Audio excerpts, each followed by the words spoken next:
So how are the epistles going to work as a comic? Well, when it comes to these two, James and the Galatians in particular, it's not such a difficult thing. But I'm going to tell you the sort of method.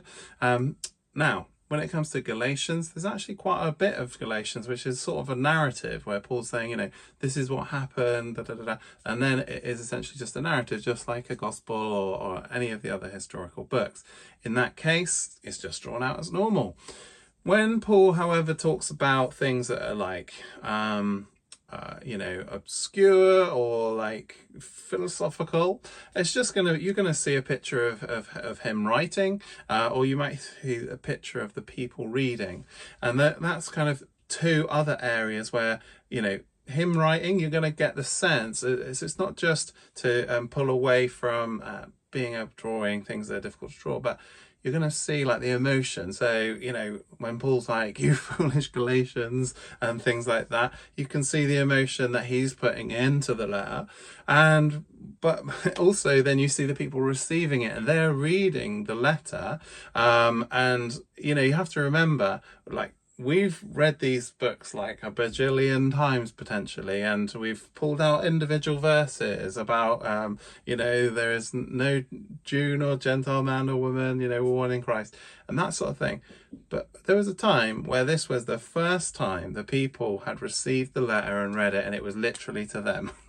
And so you get their reaction. It's like some of them oh, hello, and my beloved, blah blah blah. Why have you gone so wrong immediately, you idiots? And so you get to see their reaction. So these are a couple of really important points. You're going to see the kind of location, Galatians, you're going to see places like Antioch of Pisidia, which is part of Galatia, and so get that kind of geography involved. Also, obviously it's going to talk where they're talking about certain things like Abraham and all that. You're going to have flashbacks to that sort of thing, like the Old Testament and those things that they're talking about. James talks about when the law came and all that sort of thing. So you can see a picture of Mount Sinai and Moses and this sort of thing. And talk about Jesus, so you're going to see pictures of Jesus. And so where they're specifically talking about something, obviously that is illustrated. If it's something way back in the Old Testament, it's in the flashback filter that we use, so you get that sense as you're reading it, oh, okay, this is like in the past. If they're talking about something prophetic, or they're telling a parable that's not necessarily like a real thing, it's just like an example, that'll often be put in the sort of pink filter that you hopefully have seen in all the different gospels and everything. Other times he'll give a scenario like, oh, if somebody's in trouble, you should help them, sort of thing. It'll illustrate someone from that church that you've sort of seen reading the letter, living their life where they're actually going and helping someone. And so you're kind of seeing a little scene that's sort of the sort of thing that he's talking about. And so basically that's how it's going to work. You're going to open up, pretty much always you're going to see the person writing, and you did it in the Gospel of Luke, for example. You saw Luke writing it down. You see the author, then you're going to see the people receiving it, and then you're going to see what it is that they're talking about.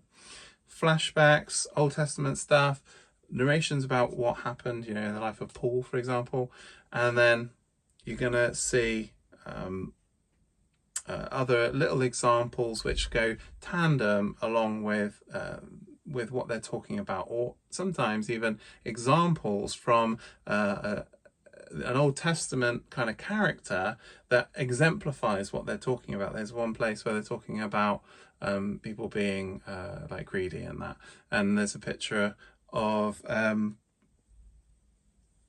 Achan. The name goes out of my brain. The sin of Achan, where he stores the stuff in the book of Jacob, and they get stoned to death. He's a good example of that. There's another example where they talk about being angry with your brother and that sort of thing. And so there's a picture of Cain, and so this is the sort of thing where it paints in and also links you back in with the Bible at other places, but you know, with the narrative. And it's particularly helpful when it's something that we've covered, like the book of Joshua. And you'd be like, oh yeah, I remember that. Because if you've got the whole series, you know, these kind of visual cues are going to make you think, oh yeah, Cain, you know, Achan and all that stuff. So that's how it's going to work, and I hope you really enjoy reading the epistles that we create in the Word for Word Bible comic.